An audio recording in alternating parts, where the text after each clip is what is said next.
Welcome to the show, sports fans. This is the Treasure Valley Prepcast on IdahoSports.com.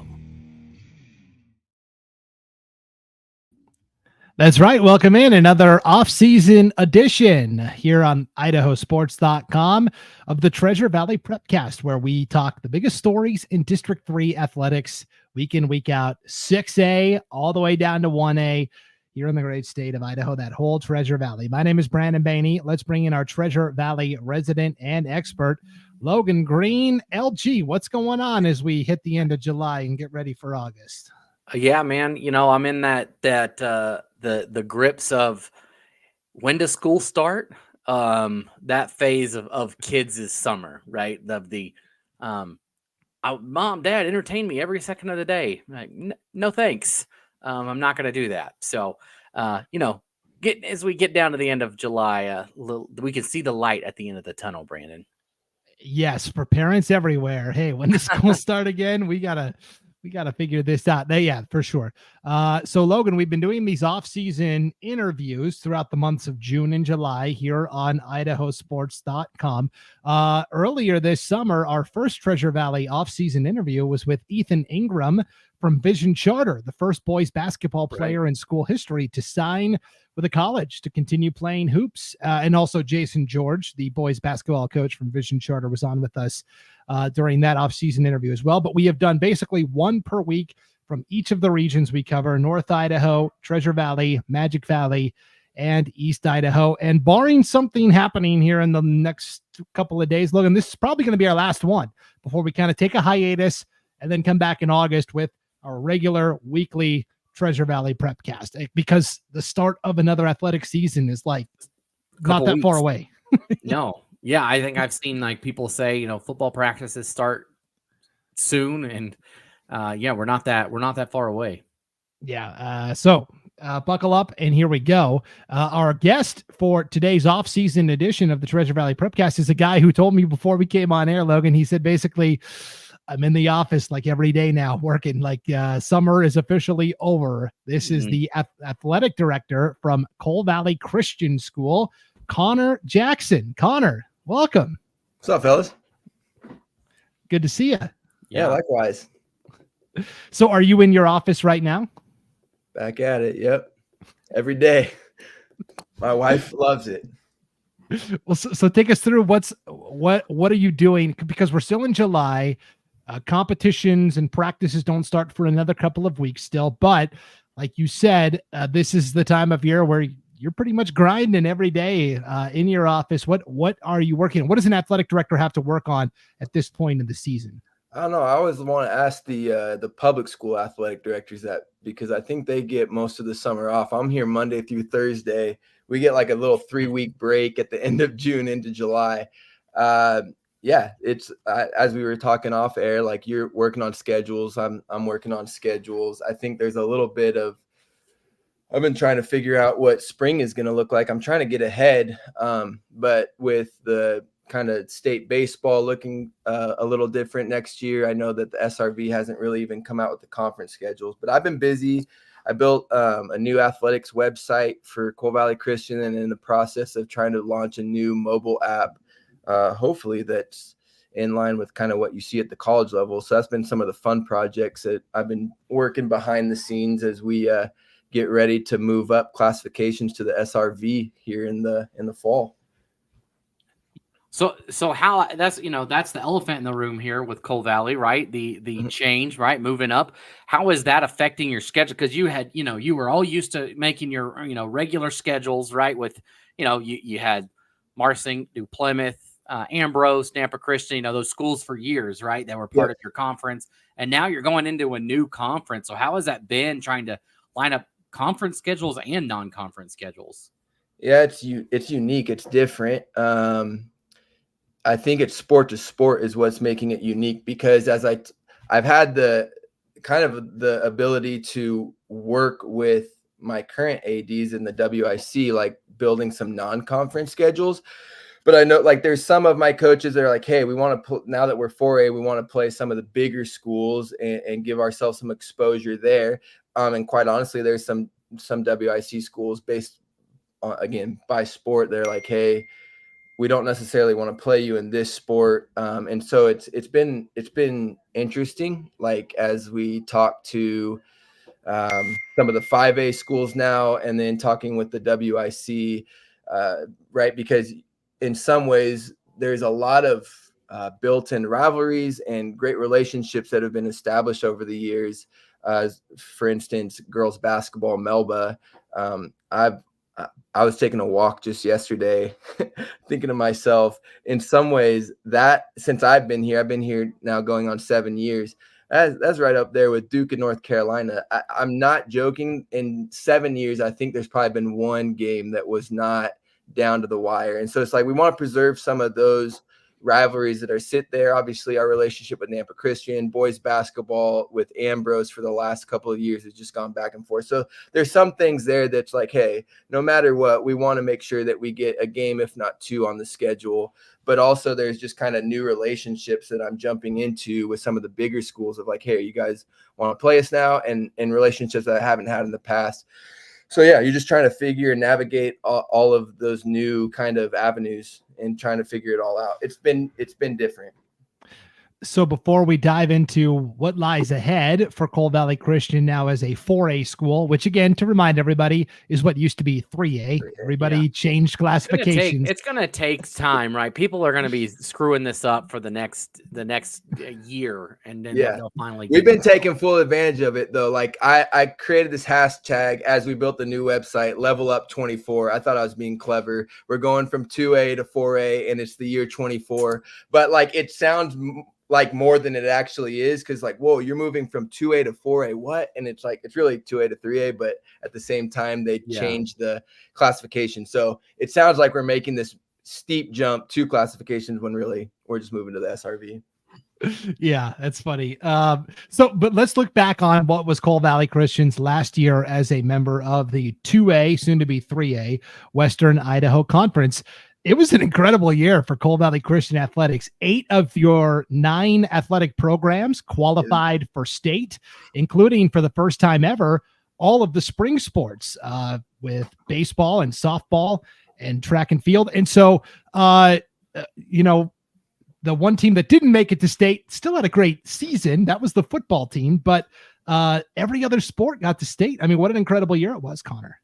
Yeah, I think ultimately any athletic director, right, as you look at your programs, like you just want to be competitive. You want to be in it till the end. And so as we kind of evaluate where our athletic programs are, we're really excited that everyone's competing. I think I joke with Mark, our football coach. It's like I was going to an AD conference last year, and it's like football is the front porch of your athletics department, right? And our football team maybe hasn't had as much success as we want, and Mark is working tirelessly behind the scenes to make that happen. But overall, yeah, we were super excited. I think what's hard is like we had 8 teams go to state. And we're still licking our wounds. I talked to Kelly over at Ambrose a lot. They swooped 1 or 2 championships from us there at the end.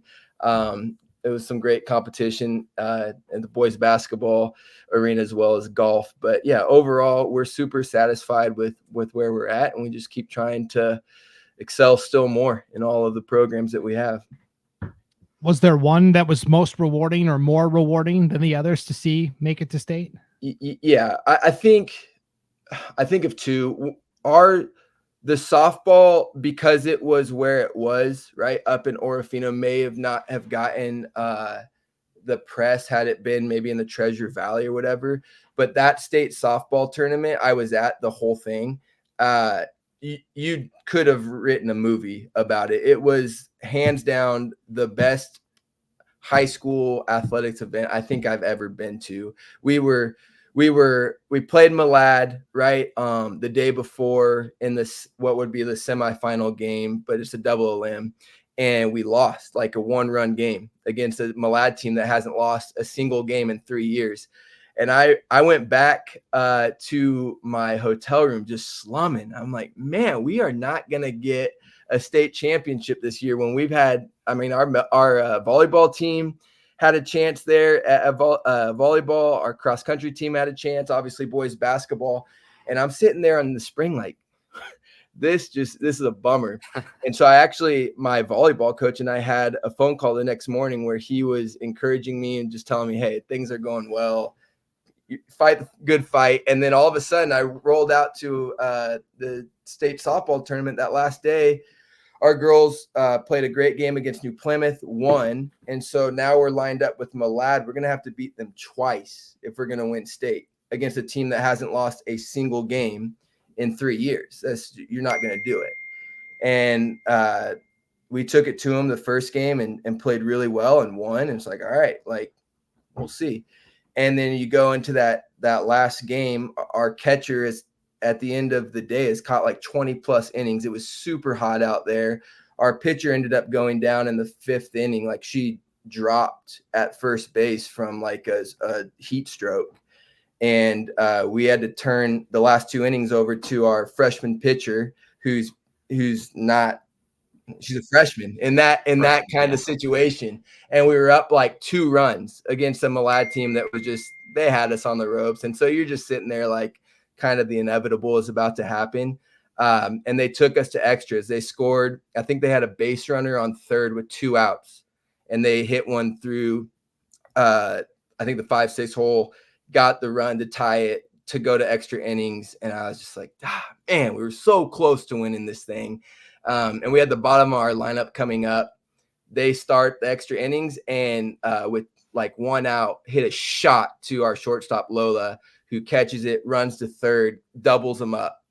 Right. And so we were able to start with a runner on 2nd because they kind of do what the major leagues does in the extras. And we hit our girl who's never played softball before, hits a bloop over the shortstop's head. And it looks like she caught it. Our girl tags. There's this huge like play at the plate. They're talking about it, whether we won or not. And so we walk it off. We have a walk-off state championship win. And I'm not kidding you. It was like you could make a movie about it. It was incredible.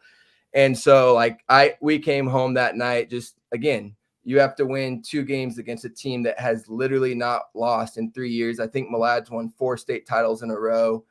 That one was incredible. Truly, like softball maybe doesn't get as much press as some of the other sports, but that in terms of high school athletics was one of the coolest, grittiest performances I've seen by a group of kids. And I told Malad afterwards, it was like, we're celebrating right now, but the only reason that it's as cool as it is because we have so much respect for you guys, like, and what you guys have done. It makes it that much more special for us. And I know that's hard to understand in the moment as you guys are kind of licking your wounds, but it was a really cool athletic event. Yeah, Logan, that was part of that wild softball weekend where 4 of the 5 championships went to that, if necessary, final game. Kimberly was the only team that actually defended their undefeated record at state and pulled out the win. And so it was just an incredible finish to what was a fantastic year for Coal Valley Christian. Logan, I know you were very plugged in during basketball season. It was almost like you were living at Coal Valley Christian. You were doing games there. You were at Ambrose. You were all over the WIC. Yeah, I mean, we jokingly say we're the WIC network sometimes during that time of year, right? I feel like we're always going around to those places. But man, I mean, I can't remember which. It was a conference championship game, and it was Melba Coal Valley there at Coal Valley a couple of years ago, and it's just a great environment. It was packed to the brim. Everybody was there. But I tell you what, going to that, from my point of view, that state championship game, I know you guys lost, but the boys basketball against Ambrose, it might have been as loud in there for that 2A championship as any other championship game that at least I sat through that day. There was a ton of people. What was it like going up against a conference rival in a championship setting like that at the Fort Idaho Center? Yeah, I was sitting behind the bench when they dimmed the lights, which is a cool thing they added this year. I thought it just added to the moment at the Idaho Center. And I looked up, I was talking to a couple people around me. I'm like, dude, this is impressive for a 2A championship game. It was really cool.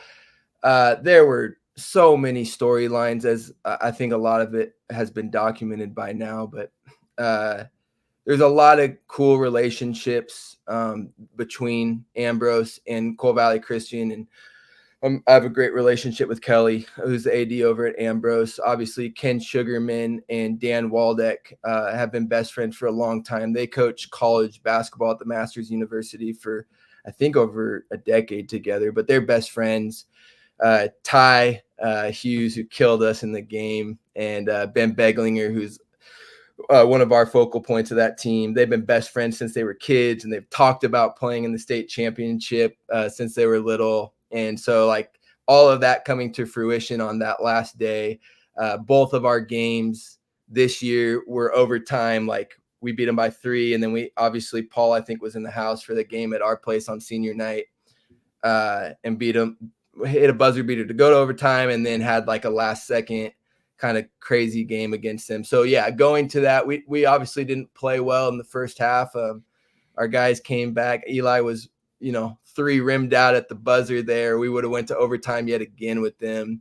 But I think that one specifically, I think of that game, and the reason I wanted it so bad is I think oftentimes private schools kind of can get this rap of like, oh, we're out here recruiting kids, which is we're on record right now, so I won't say anything. But there's a lot of NIL stuff pouring down into the high school ranks these days. But for us, it was like my starting 5. I have 3 of them that are lifers at Cole Valley, literally started as kindergartners, and all 5 of them have at least been at CVCS for 6 years, right? And Carson, Sam, Eli, Hunter, and Ben, and that was our starting 5. And so it was just like, it was a special group. I've been with those guys for 6 years. And so it was kind of like, yeah, that's what we want to be about at Cole Valley, right? Is like, we're trying to develop programs where these kids are here for the duration. And I've had a lot of conversations with my coaches about just that. It's like, that's what makes it more special. And so, yeah, no, that was a fun day. That one stung. We won't lie. Like, we came back here for a week. It was just, we were slumming hard. But it was fun. Those are memories that'll last a lifetime. I think that's what makes sports so great, right? The highs are high and the lows can be low. Speaking from a Mariners fan perspective, I know all about the lows. But yeah, those are fun things, and those moments you can't take away. And it was, like you said, Logan, earlier, like, I was talking to Tim Little, who's been at Marsing for a long time coaching boys basketball. And all season, when I talked to him, he was like, this is the most competitive this league's ever been. And I think sometimes it's easy to forget. Like, we went undefeated in league play this year. Our boys basketball team did. They had a heck of a ride. But it's not like Dan Waldeck would say, it's not an NBA series. It's a one game match. And on that day, Ty and the boys got us. So tip our caps. I remember all season long, every week, Logan and I would talk about the 2A WIC, and I kept saying, there's no way Cole Valley can keep doing this. The other shoe is going to drop eventually at some point. And I had to wear it because you guys did. You were so good start to finish all the way till the end. And so I know my Charger status was revoked for a while, and I had to. Yeah, it's back, Brandon. Oh, we'll get you some CVCS swag. I owe you both of you guys something. Yeah, I was glad to be wrong though, because it was so fun to watch you guys through the course of the season. So, like you said, you've developed some strong relationships in that Western Idaho Conference. Longtime people there, but now you're kind of trading those in for new relationships, new athletic directors, new coaches.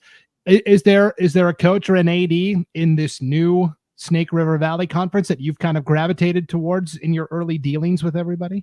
I've had a lot of, so they're all great. I've worked with all of them a little bit. Connor Kennedy at McCall was actually in our conference for a little bit. So I've worked with Connor even in the WIC going back a few years.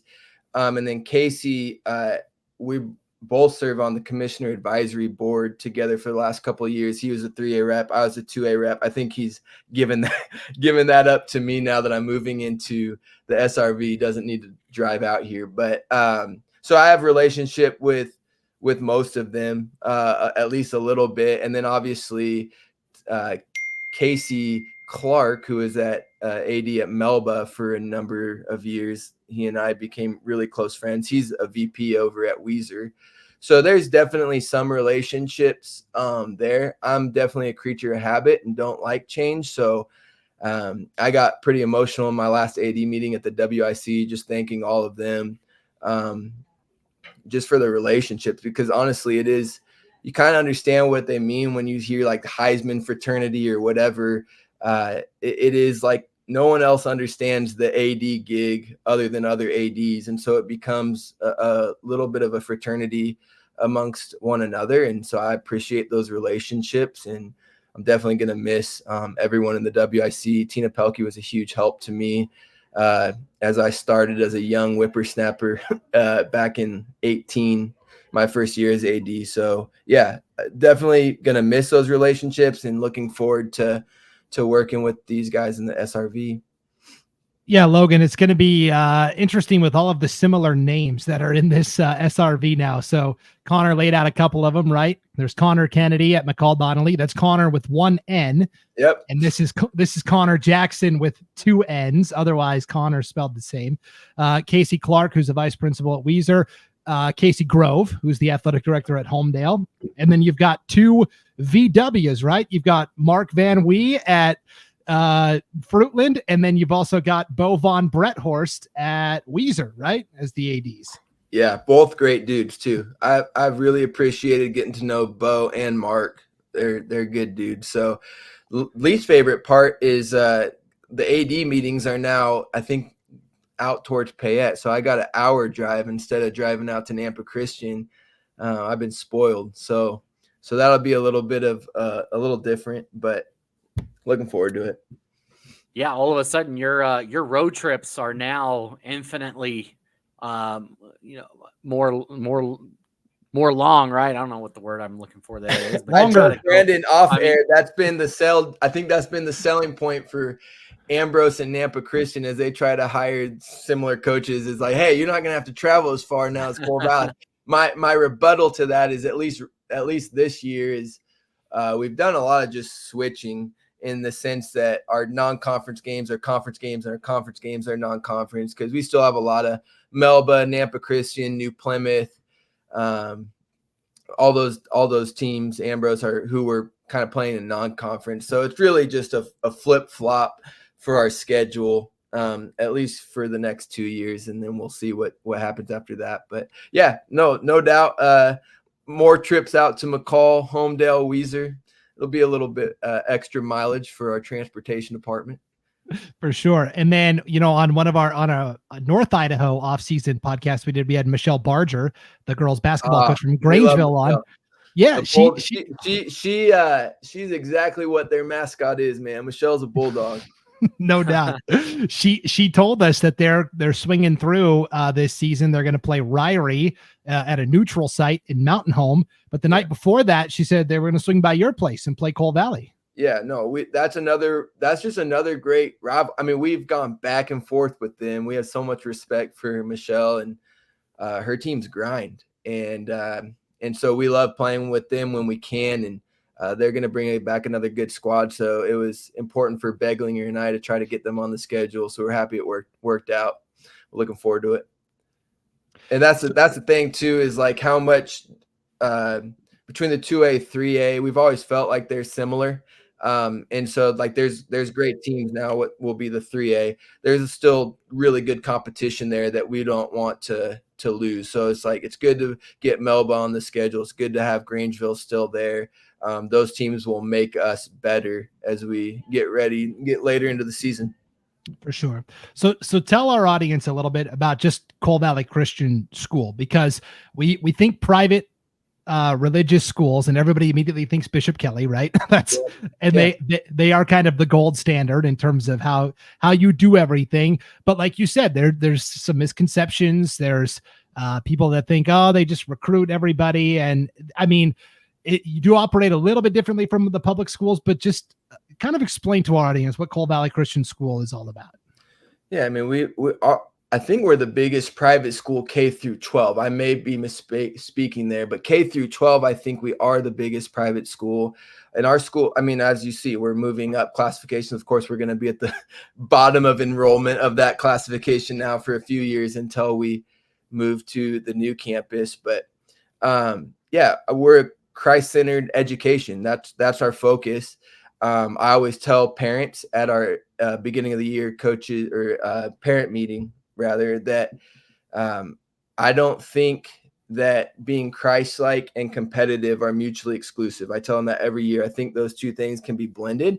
And so we want to do those things to the best of our ability, right? So we want to make sure that Christ is on display. That is the most important thing to us. And I hope we never lose sight of that mission at our school, even as we grow.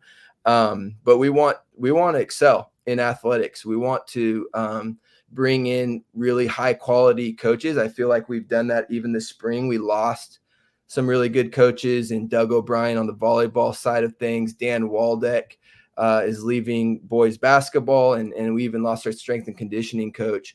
But we're bringing in Riley Evans, who played volleyball at Cal Baptist. Leif Carlberg's our new boys basketball coach. He was up as the co-head coach up at LC State for 5 years and is super well plugged in the basketball community out here in the Treasure Valley. And then Jordan Henslin as our new strength and conditioning coach. So I think it's a blend, right? You want to have good players, sure, but like you got to have good coaches. The quality of coaches, we're always trying to raise that standard because they're the ones developing our student athletes and building those programs. So it's a blend of that. But I think, yeah, we're always trying to communicate, even in-house, like the Christ-like standard is utmost of importance to us.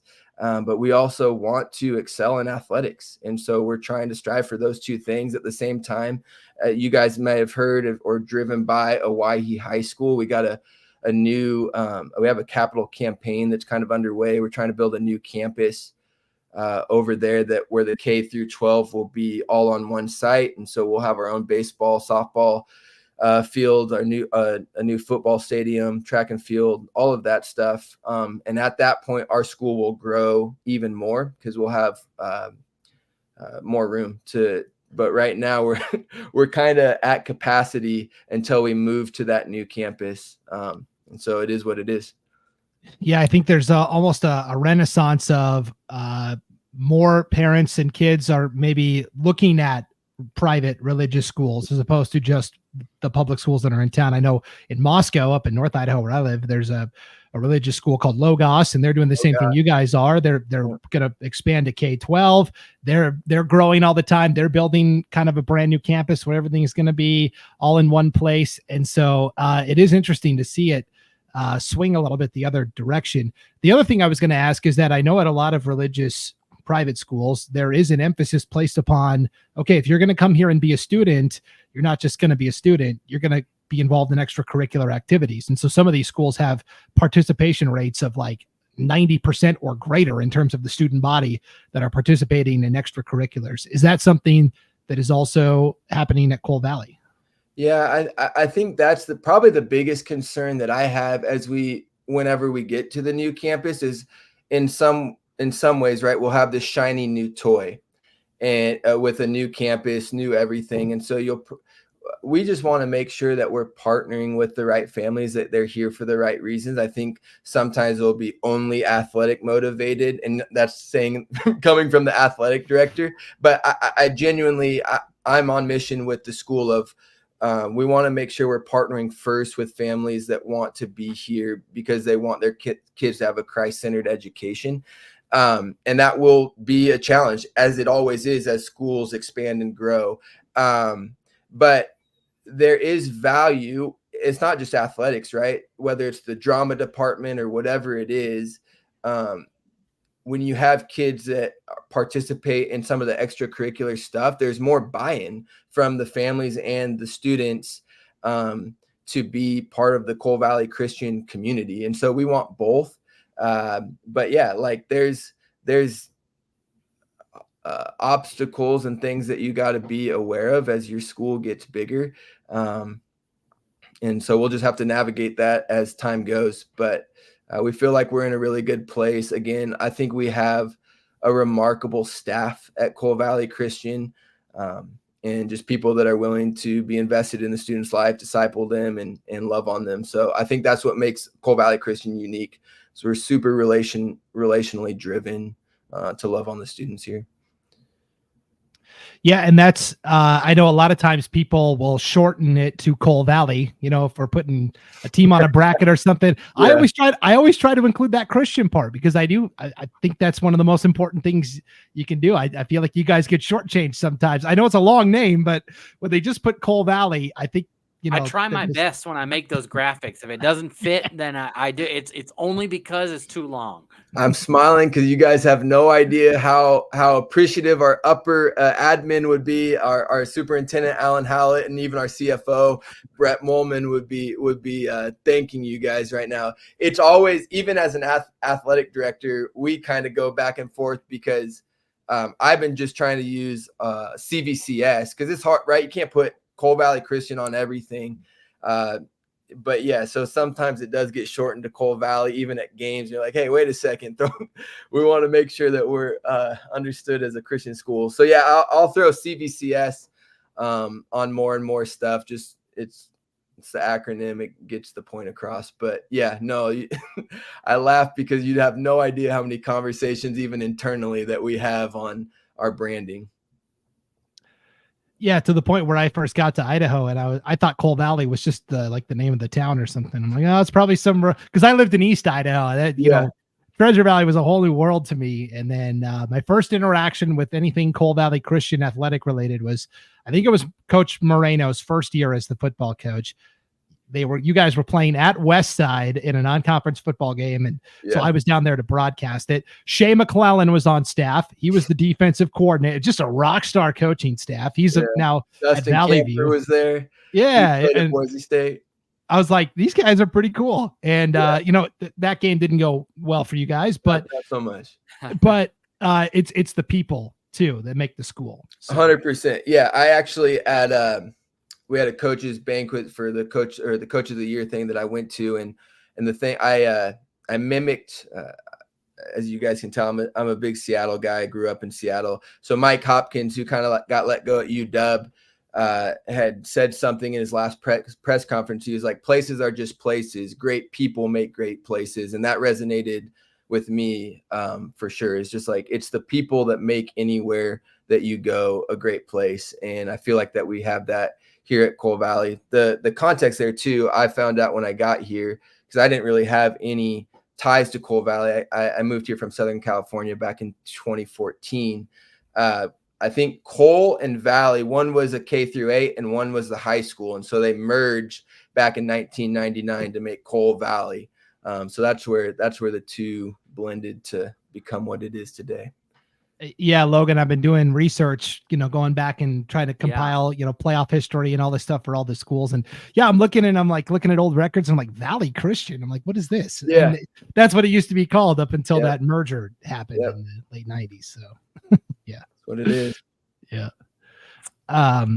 So while you're building the new campus, you have in-house facilities for most things, but you do have to play and get creative for baseball, softball, football. Is that right? Yeah. We're modern day gypsies, I like to say. So baseball and football, baseball and softball, we have a relationship with Meridian Parks and Rec. So we rent out Story Park and Heritage Middle for baseball, softball, and then football. I mean, it's been difficult in my tenure here. Thankfully, I was able to strike a relationship with Dane right away when Owyhee was built. And I have my youngest brother, Colby, to thank for that, because he had Dane as a teacher at Rocky. My brother went to Rocky Mountain, was on the football team over there. But so he built a good relationship with Dane. And so I kind of slid in and took advantage of that. And Dane has been super gracious to us. So I think it's been going on 3 years now that we've kind of partnered with them, and I pay them a rental fee, and they allow us to use their place for our home games, which has been super nice because it's a challenge for sure. I know as an AD how much work that is to allow. I mean, those are big events, And so to allow someone else to come in and use your space, it's a lot. So I've been, super appreciative to Dane. Hopefully we'll have a new campus here soon, so I don't have to go begging everybody to use their fields. It'll just make a big traffic jam when you guys and Hawaii have a home game on the same night, right? If you guys, you're basically right across the street from each other. It's a stone's throw away. Yeah. Uncle Rico from Napoleon Dynamite could hit it from Hawaii's. But I live 2 minutes from there.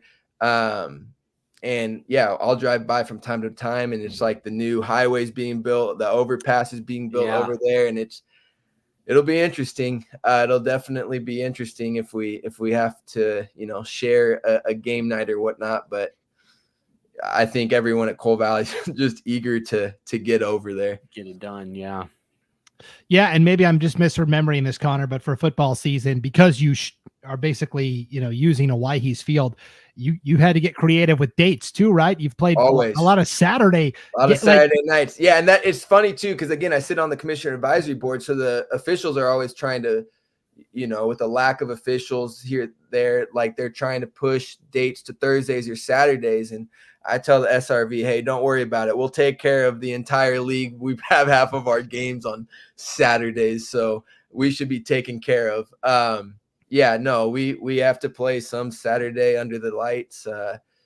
So it is what it is. I mean, we've kind of just adopted our school and some of our sports, football in particular. It's just like, we got to play when we got to play, and we'll play who we got to play. It's just what we do. So, it's just part of it comes with the territory.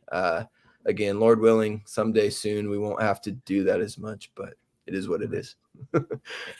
Yeah, Logan, as the resident bracketologist at IdahoSports.com, I, everyone's always asking me about what's the bracket looking like, and Max Preps, what's the rankings going to be like? And so many times I'm like, well, we got to wait for Coal Valley to play on Saturday first before I can tell you what happened this week. Sorry, they're the problem. The problem. You're slowing down production.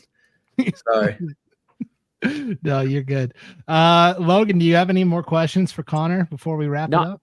My question, right, is what, I mean, you kind of hit on it, right? But if you're looking ahead, right, what is your vision for the new campus, right? You mentioned you guys want to have all your fields in-house. Is that still, what does that look like there? I've seen so many new schools have these great facilities. Is that on the dock for you guys, or would those come later, or would those come with the school? Just curious, like what that's going to look like, in a perfect world, right?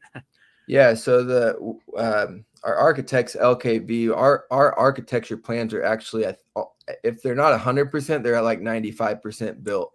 So everything's kind of that part's done. We're just working on raising money. So if anyone actually, is hearing and wants to give significant amount of money to the campaign, hit me up. There's going to be a football field and a track is in the plans. A baseball and a softball field are in the plans.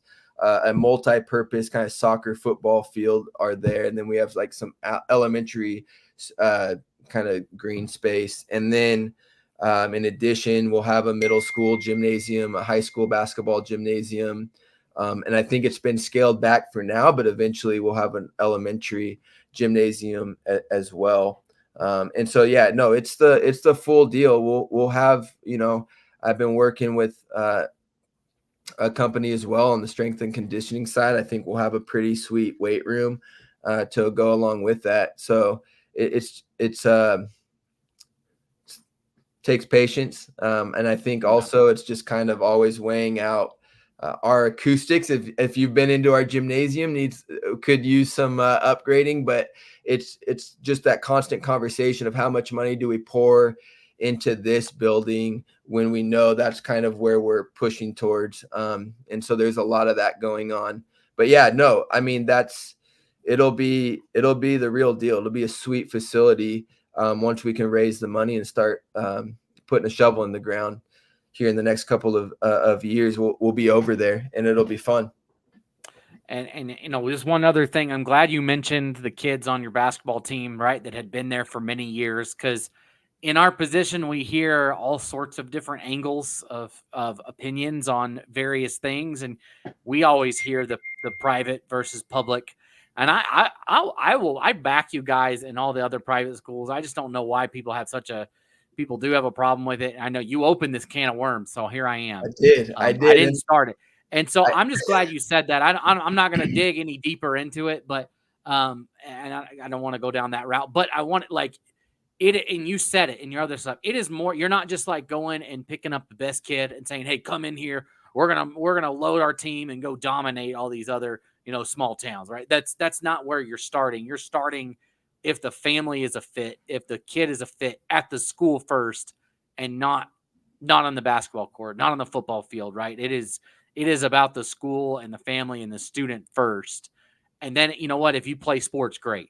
And if you're a great athlete, hey, that's great, but that's not where it starts. And I mean, you backed it up, right? You said these kids have been there for 6 years. It's not like they all transferred in together to Two of them, suddenly win a three of them were championship. lifers from kindergarten. Yeah, And 100%. I think people need to hear that. That's in my opinion. I think people need to hear that that's how it is. That yes, there is some people might move in, but it's not like you guys are out there having tryouts to poach kids from every school in the state of Idaho, which is, I don't know. That always just leaves a You sour read taste in the mouth comments when people and they're frustrating to me because I've lived this job now for 7 years in the seat. And it's like, yeah, parents they're not exposed to everything. And so you just write whatever and it's perception's reality. But I mean, I can tell you for you want my football coach to come on here, he'll let you know. I mean, we've gotten poached way more than anything,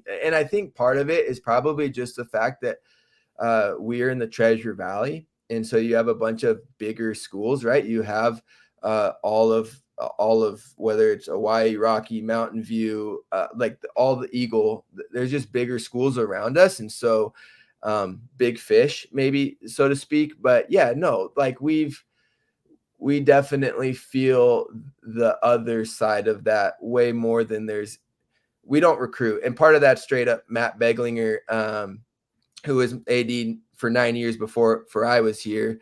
I mean, he loathes any conversation of recruiting. He absolutely hates it. And so, I mean, he would turn anyone away quicker than they could blink. I mean, it's just not. And so I really, as I came into this role and had conversations, I was tethered to him in that. And so it was very foreign because I came from Southern California where all of the private schools recruit, all of them do. And so maybe that's where some of that perception is there. But yeah, I could just tell you from sitting in this chair for 7 years, we care way more about just the partnership with the families, because if you don't have that, the rest of it goes south really quickly. And so we want to make sure that we're, Brandon, you mentioned Logos, good old Douglas Wilson up there. He's a lightning rod, and I personally love him, but probably more similar to them, right? In terms of what we're after partnership with the families first and foremost. And so, I mean, people, you can't change people's opinions necessarily, right? They're going to say what they're going to say. And that's fine. But yeah, no, there's no recruiting going on at Coal Valley Christian. So. Yeah, I'm glad you cleared that up, because we were talking about that during the school year, Logan, and I had mentioned just my experience growing up in Montana. There was one Catholic school in the city I grew up in, and I did get recruited by the football coach, and I ultimately didn't go. But all I said was that was my experience. I didn't say anything about Coal Valley, but I think some people got it twisted around that I was accusing Coal Valley of recruiting. And I was like, I'm just sharing my story, like what happened to me in a different state. And like, it sounds like you have, from Southern California, the same thing, right, Connor? There's no boundaries, right, at a private school. Yeah. So in that way, like a private school could, like a lot do, go out and they'll hunt for kids. And again, that was my experience going to a public school in Southern California, was like you have all these premier high level athletic programs at private schools. And so that was the case. So I totally understand where that sentiment comes from. But I can speak for Ambrose, Nampa Christian, and us. I don't see it.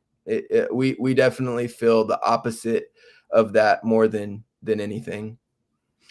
And Logan, as we all learned, if a school called Bishop Sycamore comes and asks you to join their team, run away in the opposite direction, right? We can throw them under the bus all we want here. If we want to bash somebody, we'll bash them. Yeah, for sure.